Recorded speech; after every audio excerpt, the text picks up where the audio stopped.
नमो नमः। अहमस्मि डॉक्टर शुभेन्दु पाठक, अंशकालिक सहायक प्राचार्य दर्शन, पूर्णिमा राम प्रताप संस्कृत महाविद्यालय बेगनी दरभंगा। प्रियांशु छात्रः, आज से पूर्व की कक्षा में हमने शास्त्री प्रथम खंड के छात्रों को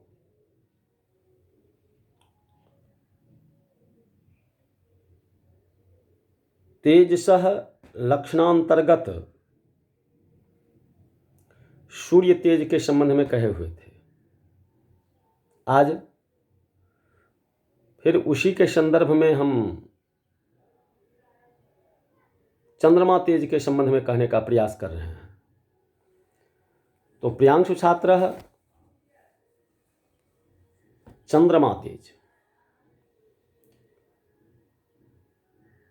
सोमो अस्माकं ब्राह्मणानां राजा। इस वेद वाक्य में चंद्रमा को राजा कहा गया है। विचार दृष्टि से यह बात बिल्कुल सही जचती है। राजा जैसे पोषण शक्ति के सहारे प्रजाओं का पालन करता है, वैसे ही चंद्रमा भी पोषण तत्व से परिपूर्ण होने के कारण प्राणियों का पालन करता है। यही कारण है कि दिन में कार्यभार से परिश्रांत प्राणी रात में विश्राम पाकर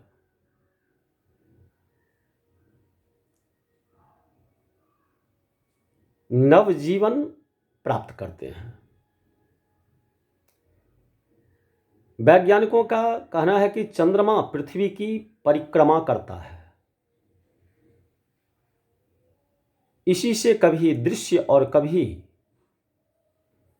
अदृश्य होकर शुक्ल पक्ष और कृष्ण पक्ष की सृष्टि करता है।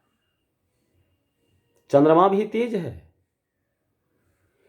इसी से यह वस्तुओं का प्रकाशन करता है। कितने ही वैज्ञानिकों का कहना है कि चंद्रमा स्वतः प्रकाशशील नहीं, किंतु उसके ऊपर भाग में सूर्य का प्रकाश पड़ता है, इसी से यह प्रकाश देता है। परंतु ऐसा होने पर भी वह है तेज ही। अन्यथा सूर्य के प्रकाश से भी उतना प्रकाशशील न होता। चंद्र भी गोलाकृति है, किंतु उसका विस्तार सूर्य के जितना नहीं है। वह केवल 2160 मील विस्तृत है। फिर भी सूर्य के समान ही इसलिए दिखाई देता है कि पृथ्वी से केवल 240 लाख मील दूर है। आधुनिक अन्वेषकों का कहना है कि चंद्रमंडल में बहुत बड़े बड़े पर्वत हैं,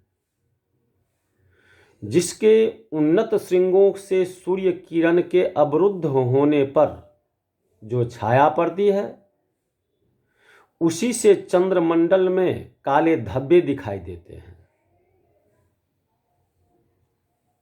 कभी लोग उसी को मृग आदि का रूप देते हैं।